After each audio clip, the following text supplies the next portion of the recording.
오늘 말씀 전합니다. 리더십은 생존십이다. 한번 저를 따라해 보세요. 리더십은 생존십이다 라는 말씀으로 하나님의 말씀을 전합니다. 2020세기가 이제 시작되면서 1900년대 초 이제 각국은 이제 극지를 탐험하기 위한 경쟁이 시작됐습니다. 그래서 이제 마지막 남은 최고의 극지였던 남극을 누가 먼저 가느냐가 하나의 커다란 이슈가 되었습니다. 그래서 이제 당시 해가 지지 않는 나라 대영 제국의 막대한 이제 자금과 막대한 후원을 받은 스캇 대령이 이제 그 남극점을 향해서 가고요. 이제 독립한 지 5년밖에 되지 않은 나라였던 당시 노르웨이의 이 아문센이라고 하는 탐험가가 또 이제 어떻게 팀을 꾸려가지고 지금 이제 그 남극을 향해서 같이 가게 되었습니다. 자, 근데 우리가 생각할 때는 이 대영 제국에서 당시 이제 거의 지금으로 따지면은 이제 그 전차 같은 그런 최첨단 장비까지 가지고 갔습니다. 그리고 수톤의 통조림까지 들고 갔기 때문에 이제 대영 제국이 먼저 갈 것이다 라고 생각했지만 놀랍게도 스캇 대령이 이끌었던 모든 팀들은 살아 돌아오지 못하고 아문센이라고 하는 정말 어떻게 보면 좀 없어 보이는 사람들이 갔는데 그 사람들은 쌩쌩하게 단 한 명도 다친 사람 없이 단 한 명도 동상에 안 걸리고 돌아왔습니다. 사람들이 나중에 이거 도대체 어떻게 된 건가 하고 뚜껑을 열고 한번 그 안에 모든 속 내용들을 진단해 보았습니다. 먼저 팀을 리크루팅 하는데 이 스캇 대령은 이제 말 그대로 해군 장교 출신입니다. 그러니까 장교들은 장교가 아니면 이게 좀 마음이 안 놓이니까 전부 다 모든 팀원들을 대부분 다 해군 장교로 다 뽑았습니다. 거기에 비해서 아문센은 딱 세 가지를 봤는데요. 첫 번째는 뭐냐 하면은 그 사람이 얼마나 스키를 잘 타느냐. 그러니까 장교건 사병이건 간에 누가 스키를 잘 타느냐가 1번이었고요. 두 번째, 개를 잘 다루느냐. 개하고 친하냐. 왜? 개 썰매를 타고 가야 되기 때문에 개랑 친한가를 봤어요. 세 번째, 얘가 자란 환경이 추운 동네에서 자랐는지 더운 동네에서 자랐는지 그거를 봤어요. 그래서 딱 세 가지만 봤습니다.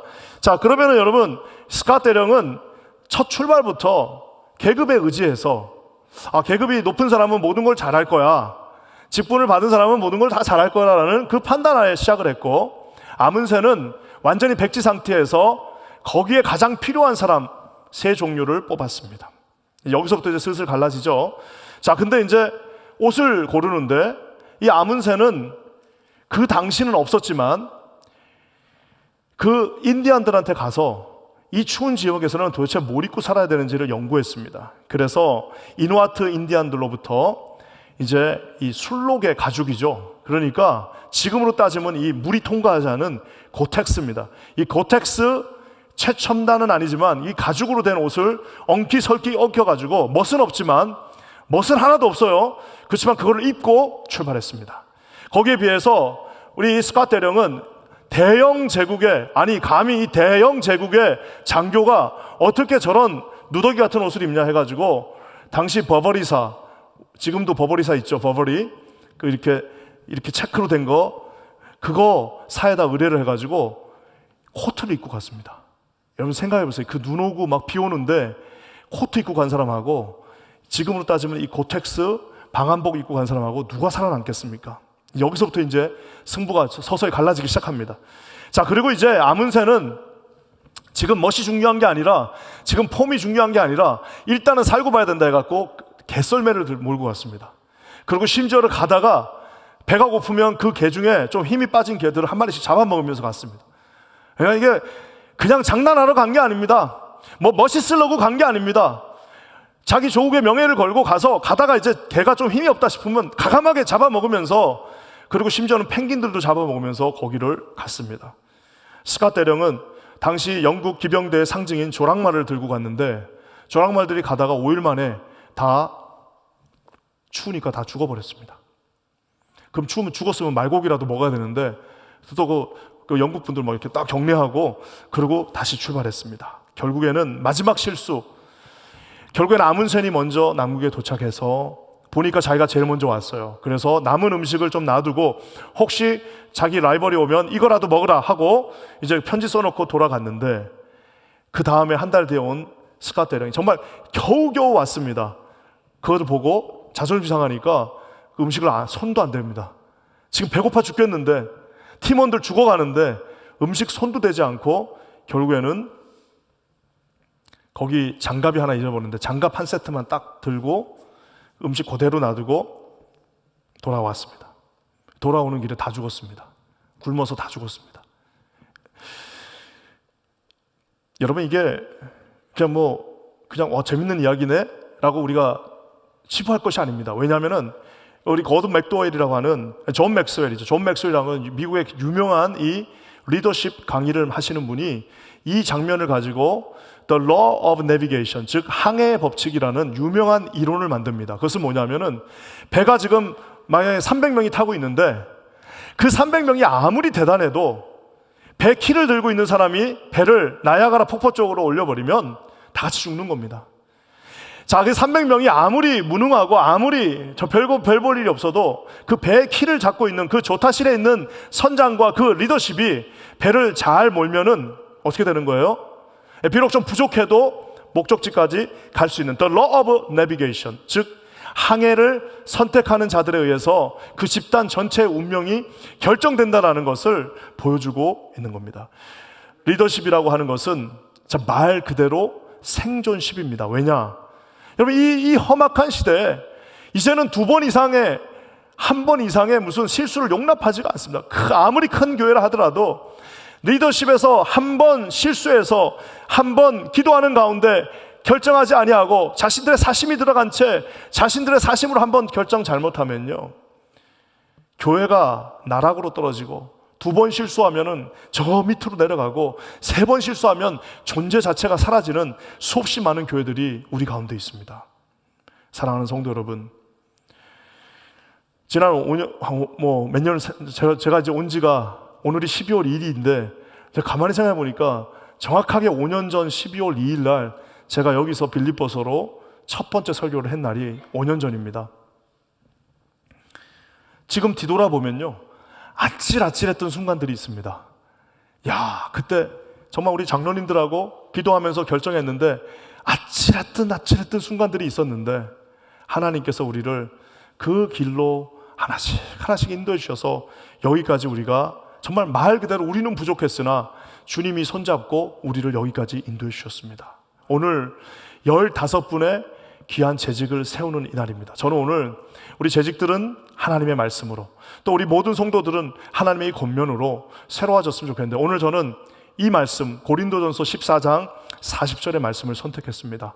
아니, 재직 임직을 하면은 디모데후서 말씀, 디도서 말씀, 감독들은 한 남편의 한 아내 이런 걸 해야지 왜 이 말씀을 하냐라고 하는데요, 주님이 저에게 주신 말씀입니다. 여러분, 이 말씀 속에서 오늘 재직으로 세워지는 자들에게는, 또 우리 모두에게는 여러분 하나님의 말씀을 쫓아가는 은혜가 있기를 간절히 기도합니다. 우리 한번 다시 한번 이 말씀을 읽어보도록 하겠습니다. 시작.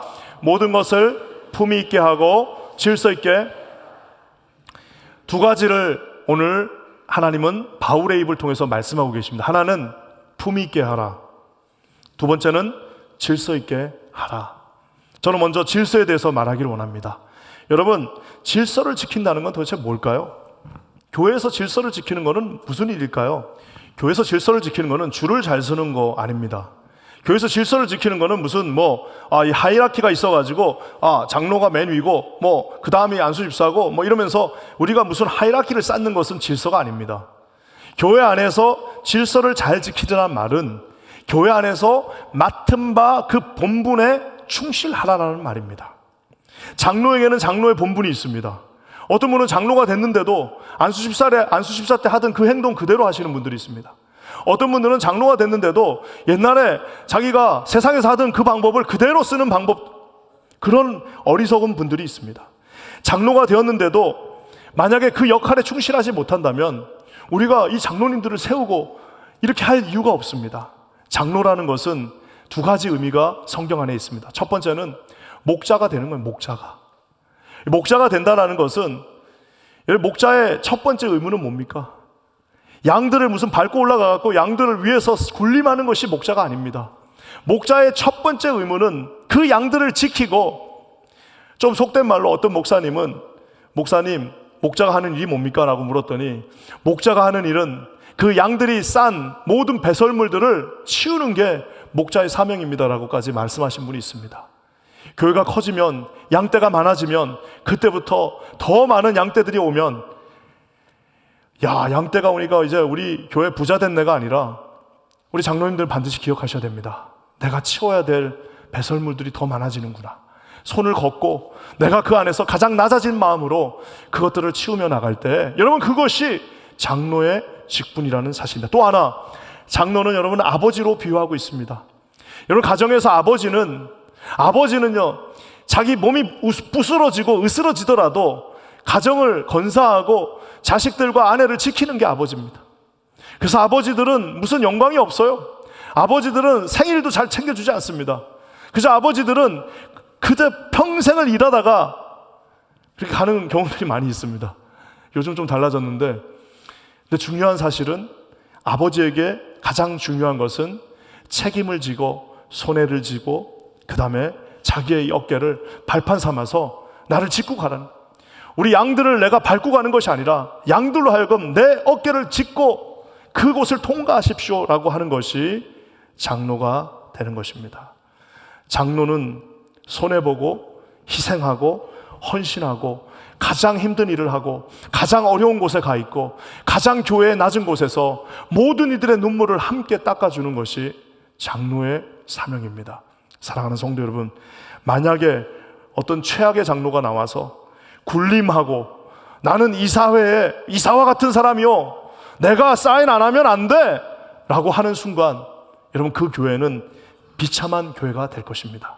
사랑하는 모든 성도들, 우리가 오늘 두 분의 장로님을 세웠습니다. 우리가 진짜 열심히 준비했습니다.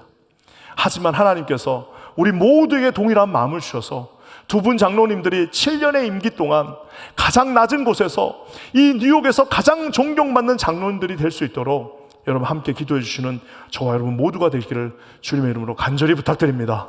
저는 우리 교회 부임하는 날부터요, 내가 솔직히 말해서 휴가 가서 좀 신나를 빼고는 매일 새벽에 나오면 가장 먼저 하는 기도가 이겁니다. 하나님, 우리 장로님들 이 뉴욕에서 가장 존경받는 장로님 되게 해주세요. 아버지 하나님, 이 교회뿐만 아니라 뉴욕 전체에서 가장 존경받는 장로님들 되게 해주세요. 저는 그 꿈이 이루어지고 있다고 생각합니다. 우리 모두에게 주신 이 놀라운 축복이 우리 퀸즈 한인교회를 통해서 한 발 한 발 두 분 장로님들 통해서 우리 모두를 통해서 이루어지기를 주의 이름으로 간절히 부탁드립니다. 아멘. 우리 또 이 안수 집사의 본분도 있습니다. 여러분, 안수 집사가 영어로 뭘까요? 우리 한국 교회는 안수 집사가 있고 서리 집사가 있는데 사실상 그 구분 자체가 없습니다. 성경에는 특별히 서리 집사라는 말은 없습니다. 안수 집사, 즉 디컨, 오데인 디컨이라고 우리가 주로 말하는 그 디컨은 헬라어로는 디아코니아.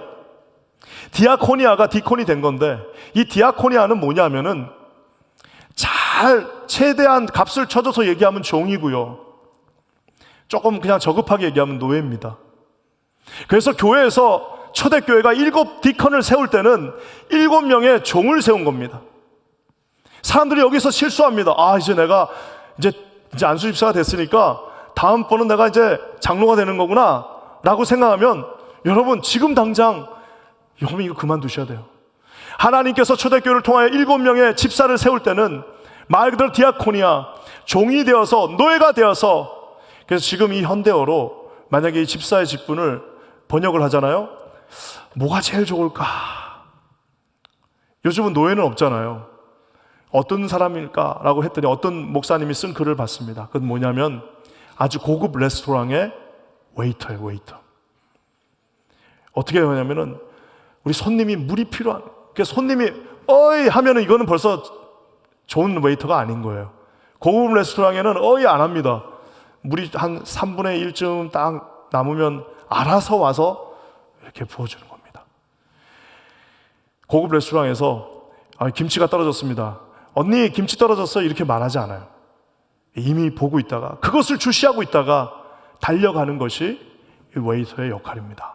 저 웨이터를 절대 폄하하는 게 아닙니다. 그만큼 중요한 역할인데, 오늘 안수 집사님들은 일을 하는 사람, 그래서 안수 집사의 또 다른 말은 일꾼입니다. 사랑하는 성도 여러분, 저는 우리 퀸즈 한인교회 모든 안수 집사님들이 일꾼이 되시기를 주님의 이름으로 간절히 부탁드립니다. 일을 하라고 안수 집사를 시켜놓은 겁니다. 안수 집사는 모임이 필요 없습니다. 안수 집사회가 있는 데가 있어요. 안수 집사들은 모임이 필요 없어요. 안수 집사들은 일꾼이 되어서, 노예가 되어서 이 교회에서 구석구석에 필요한 모든 곳에 필요를 채우는 사람들이 안수 집사입니다. 사랑하는 성도 여러분, 이 하나님의 비블리컬한 이 모든 타스크들이 흔들리지 않는 저와 여러분들 되시기를 주님의 이름으로 간절히 부탁드립니다. 그리고 여러분, 이 권사님들, 오늘 처음 우리 권사님들, 이번에 안수받은 권사님들은 정말 착한 분들입니다. 제 말이 아니라 여기서들 우리 피택받은 분들이 우리 권사님들 너무 착하다는 거예요. 그거는 이제 우리는 이제 시간이 지나봐야 알겠지만 착하다고 하니까 일단 착하다고 제가 알고 있는데요. 한 분 한 분 너무너무 소중하십니다. 야, 이 권사는 뭐냐? 권사의 본분은 어머니가 되는 겁니다. 남편이 알코올 중독이고, 남편이 정말 남봉꾼이고, 남편이 정말 그 집, 그 동네에서 최악의 사람이어도요, 기도하는 엄마가 자식을 가슴에 품고 키우면은 그 자식들은, 여러분, 아무리 정말 최악의 인물이어도 그 남편 믿음 안에서 정말 훌륭한 사람 키울 수 있습니다. 근데 여러분, 아무리 좋은 집안에, 아무리 대단해도요, 엄마가 그냥 멋부리고 나가고, 엄마가 집안에 집 살림 안 하고 이러면요, 집안 엉망이 됩니다. 여러분, 우리 권사님들은 그런 이 교회의 어머니와 같은 분들입니다. 참 우리 교회는 좋은 권사님들 많습니다. 제가 진짜 그 어려운 순간순간에 버틸 수 있었던 거는 어쩌면은 우리 권사님들이 이렇게 격려해 주시고 위로해 주시고 챙겨 주시고 하는 그 사랑 때문에 아마 여기까지 왔을 수도 있습니다. 저뿐만 아니라 많은 분들의 간증이 거기에 있습니다. 저는 우리 퀸즈 한인교회가 정말 따뜻한 어머님들, 힘이 있는, 근육이 있는 우리 일꾼들, 또 아버지와 목자가 되는 그 헌신하고 정말 하나님 앞에 자기 자신을 드리는 장로들로 인하여서 든든하게 세워지는 거룩하고 복된 교회가 되기를 주님의 이름으로 간절히 부탁드립니다. 이것이 바로 질서 있게 하는 겁니다. 어떤 분들은 질서를 어기는 분들이 있습니다. 질서를 어기는 분들이 있어요. 질서를 어긴다는 것은 자기 본분에서 이탈하는 것이고 하지 않아야 될 일을 하는 것입니다. 저는 우리 퀸즈 한인교회가 이 질서 속에서 하나님의 영광을 구하는 우리 모두가 될 수 있기를 주님의 이름으로 간절히 부탁드립니다. 또 한 가지, 질서를 지킨다는 것은 자기의 자리를 지키는 겁니다. 여러분, 제가 이 훈련을 할 때는 5가지를 지키자고 그랬는데, 사실상 오늘 가장 중요한 것은 이 직분자들은 예배의 자리를 지키는 사람들입니다. 직분자들이 예배를 무시하면요, 그 교회는 소망이 없습니다. 어떤 교회는 가면은 직분자들이 전부 다 일한다고 예배를 소중하게 여기지 않는 교회들이 있습니다. 우리가 이 직분 훈련할 때 금요일 날마다 여기서 모여서 금요 예배 전에 기도하는 훈련을 했습니다. 그것이 쉬운 일은 아닙니다. 우리가 주일날 보면 우리 장로님들이 꼭 저 자리에 앉습니다. 시무 장로님들이 저기 앉아서 1부 때도 저기 앉고 2부 때도 저기 앉습니다. 처음 장로가 되신 분들은 저한테 묻습니다. 아유, 목사님, 너무 부담됩니다. 제가 젊은데 우리 권사님들도 다 계시고 있는데 내가 꼭 저기 앉아야겠습니까? 라고 말하시는 분들 많았습니다. 제가 꼭 부탁드려요. 장로님이 제일 중요한 사역은 예배 드리는 사역입니다. 예배 자리를 지키는 것입니다. 사람들이 좀 이상하게 생각해도 저 자리에 앉아 계시면 제가 설교할 때 얼마나 마음이 편한지 몰라요.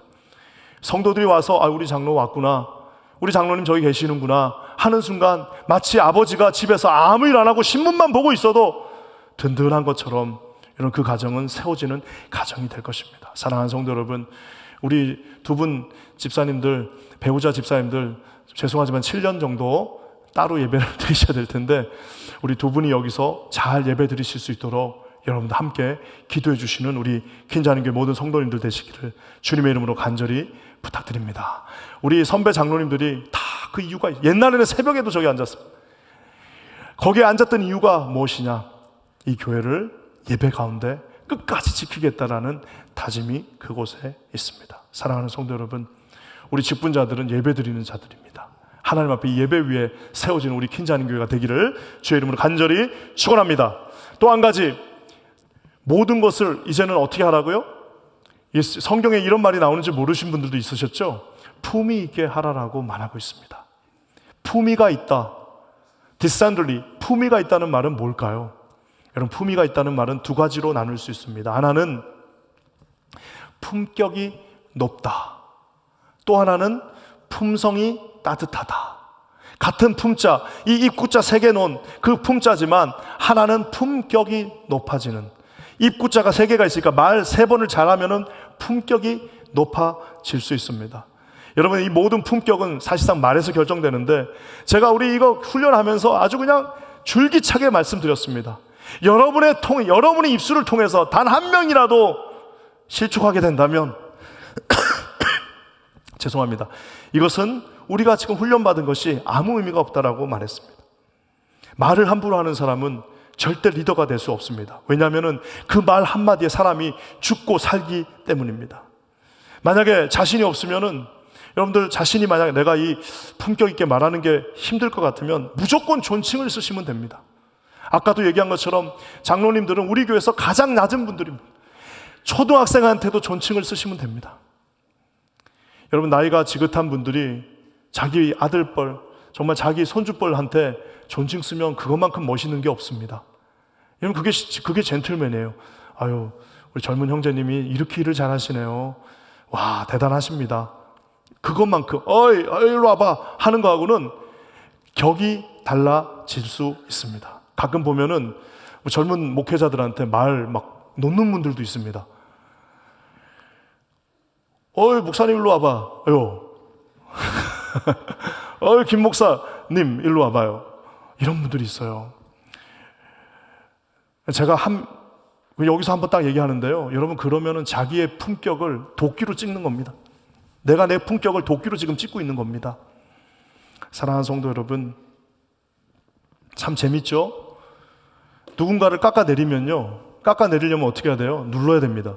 깎아내리면은 자기도 눌려집니다. 만약에 누군가를 한번 세워보세요. 너 앉아있는 분을 세워보세요. 아유, 잘한다. 우리 청년부 이번에 참 잘. 이렇게 세우면 어떻게 되는 거예요? 자기도 같이 일어나는 겁니다. 누르면 같이 다운되는 거고, 세우면 일어나는 것입니다. 사랑하는 성도 여러분, 저는 우리 퀸즈 한인교회 모든 특별히 재직분들 정말 잘 들으셔야 됩니다. 우리 장로님 두 분은 정말 잘 들으셔야 됩니다. 내가 이 교회에서 제일 낮은 사람이다. 내가 이 교회에서 가장 내 어깨 위에 모두를 올려놓고 나는 오늘부터 죽고 섬긴다. 여러분, 이렇게 다짐하시는 우리 귀한 장로님들, 우리 안수 집사님들, 우리 권사님들 되시기를 주님의 이름으로 간절히 부탁드립니다. 사랑하는 성도 여러분, 우리가 이 품위가 있는 것은 그래서 품격이 높은 거고요. 또 한 가지, 품위가 있다는 것은 품성이 따뜻한 거예요. 이 품자는 말 그대로 입구자 3개지만 그 품자는 또 박스 3개도 됩니다. 박스 3개를 쌓아놓은 거예요. 품성이 따뜻한 사람들이 있습니다. 그래서 우리가 좋은 사람을 뜻할 때 뭐라고 말해요? 저 사람은 품이 넓어. 저 사람은 품이 참 넓어. 이렇게 말합니다. 왜 그런 거예요? 아니, 품이 좁은 사람들은, 아니, 자기가 자기 품 하나도, 이게 자기가 자기 것도 지금 챙기지를 못하는데 누구를 챙깁니까? 우리 사랑하는 장로님들, 우리 집사님들, 우리 권사님들, 품이 넓은 따뜻한 사람들 되시기를 주님의 이름으로 간절히 부탁드립니다. 여러분, 이민교회는요, 어떤 분이 연구를 했더니 이민교회는 교회 한 번도 안 다녀봤던 분은 없어요. 다 교회를 갔다 상처받아서 나온 사람들이 지금 이 교회 안 오고 딴 데 가 있는 겁니다. 40%는 목사 때문에 교회를 떠났고, 30%는 좀 못된 장로님들 때문에 떠났고, 20%는 안수 집사님들 때문에 떠났고, 10%는 무서운 권사님들 때문에 떠났어요. 부엌에 오랜만에 가서 한번 일해보려고 들어갔는데, 내 집에서도 한번 일 안 하는데 내가 교회 와서 하도 그냥 일하라고 그래가지고 한번 들어갔더니 어떤 권사님이 주걱 들고 그 눈을 호라리면서 이러면은, 아니 집에서도 혼 안 났는데 거기 있는 사람이 누가 있겠어요? 그래서 어떻게 해야 되는 거예요? 무조건 우리 품이 넓은 따뜻한 품을 수 있는 여러분, 그런 우리 재직들이 되시기를 주님의 이름으로 간절히 부탁드립니다. 이 뉴욕은요, 살벌한 동네잖아요. 여기는 추운 동네입니다. 사람들이 다 이 인생의 끝에서 나 좀 살려주세요라고 하는 사람들이 얼마나 많은지 모릅니다. 여러분이 품격이 높은 말로, 그리고 품성이 따뜻한 그 섬김으로 그들을 섬길 때에 우리 퀸즈 한인교회가 하나님 안에서 놀라운 역사를 보게 될 것입니다. 오늘 두 가지를 말씀드렸습니다. 우리가 주님을 섬길 때 어떻게 해요? 질서 있게 자기 자리에서 위치를 잘 아시고, 목사는 목사의 일을 하고, 장로는 장로의 일을 하고, 집사는 집사의 일을 하고, 권사는 권사의 일을 하고, 또한 우리가 품위 있게 아무리 일을 잘해도 그 사람이 지나간 곳마다 싸움이 나고, 그 사람이 지나가는 곳마다 사람들이 상처받는다면 그것은 품이 있는 것이 아닙니다. 깨끗함으로 지나가는 곳마다 그리스도의 향기가, 지나간 곳마다 상처들이 봉합되어지는 놀라운 역사가 있기를 간절히 기도합니다. 사랑하는 성도 여러분, 마지막으로 이 영락교회, 영락교회는 세 개 다 있죠. 영락교회 하면 우리는 한경직 목사님을 우리가 떠오릅니다. 정말 훌륭한 목사님이신데, 우리는 한경직 목사님 잘 알지만 한경직 목사님이 왜 한경직 목사님이 됐는지는 잘 몰라요. 거기에 김응락 장로님이라는 분이 있습니다.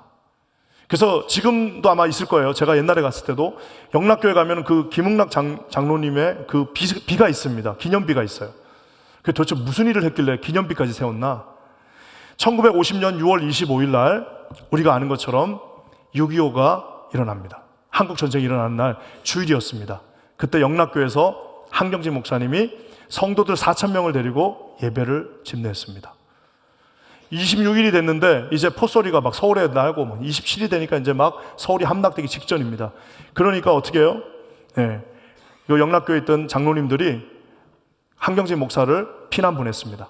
그러니까 한경직 목사님이 북한에서 온 분이니까 이 공산당이 내려오면 어떻게 된다는 걸 아니까 나 안 간다고. 나 여기서 내가 이제 교회 헌당한 지가 한 달밖에 안 됐는데 내가 어떻게 목사가 도망가냐? 나는 못 간다라고 하니까 장로님들이 그렇게 말했습니다. 목사님, 성도들 4,000명이 있는데 목사님이 여기서 우리랑 같이 죽으면 어떡할 거냐? 당신 빨리 가라고 해가지고 거의 반강제적으로 한경직 목사를 부산으로 피난하게 했습니다. 그리고 나서 그 중에 김응락이라고 하는 장로님이 당시 45세의 젊은 장로님이셨는데 이분이 창립 멤버예요. 창립 멤버셨는데 그 교회를 지키면서 그 다음 주 1950년 7월 2일 날 교회 문을 열고 거기서 예배를 드렸습니다. 그러다가 결국에는 이제 9월 24일 인천 상륙작전을 얼마 앞두고 나서 교회에 이제 잠깐, 그때 이제 그 영락교회를 인민군이 무기고로 삼았어요. 돌로 저는 튼튼한 건물이니까 거기다 무기를 놨는데 이 장로님이 그냥 집에 있으면 되는데 교회가 걱정되니까 교회 갔다가 인민군하고 마주쳤습니다. 그래서 인민군이 물어요. 당신 누구야? 라고 물으니까 그냥 저는 그냥 지나가는 사람입니다 하고 가면 되는데 이분이 유명한 말을 남깁니다. 뭐라고 말했냐면 나는 이 교회의 장로다. 그게 뭐 죽자는 얘기죠. 나는 이 교회의 장로다라고 하고 결국에는 45세를 일기로 그분이 이제 주님의 품으로 가게 되었습니다. 그래서 영락교회 최초의 순교자 45세 장로 김응락. 여러분, 이분이 순교 가는 그 자리에서, 왜냐하면 이제 그 증인들이 있습니다. 같이 있었던 증인들이 있기 때문에 이 찬양을 불렀습니다. 나의 기쁨, 나의 소망 되시며 나의 생명이 되신 주, 밤낮 불러서 찬송을 불러도 늘 아쉬운 마음 뿐일세. 사랑하는 성도 여러분, 늘 아쉬운 마음, 우리 주님 앞에 내 모든 것을 다 드려도, 내 생명까지 드려도 늘 아쉽습니다. 주님, 좀 더 하지 못하는 것이 아쉽습니다. 우리 사랑하는 두 분의 장로님들, 우리 귀한 5분의 안수 집사님들, 또 우리 귀한 우리 신문 권사님들의 어깨에 우리 교회에 The Law of Navigation, 항해의 키를 맡겼습니다. 여러분들이 오늘 이 김응락 장로처럼 넌 누구냐? 나는 이 교회의 장로요. 난 이 교회의 권사요. 난 이 교회의 집사요. 그 의미는 곧 죽음의 십자가와 같다라는 사실을 깨달아 하시는 우리 모두가 되시기를 주의 이름으로 간절히 부탁드립니다. 우리 함께 기도하겠습니다. 살아 역사하시는 주님, 참으로 감사합니다. 오늘 이 복된 날, 이 감격스러운 날, 하나님 우리에게 귀한 재직들을 허락해 주심을 감사합니다. 아버지, 자신들의 몸을 드리고 자신들의 모든 것을 드리고 자신들의 삶을 십자가 위에 드리고 이제 하나님만 섬기기로 작정하는 귀한 주의 종들을 기억하사 아버지 하나님 늘 함께 동행하시고 승리하게 하여 주시옵소서. 그렇게 하실 주님을 찬송하며 예수님의 이름으로 간절히 기도합니다. 아멘.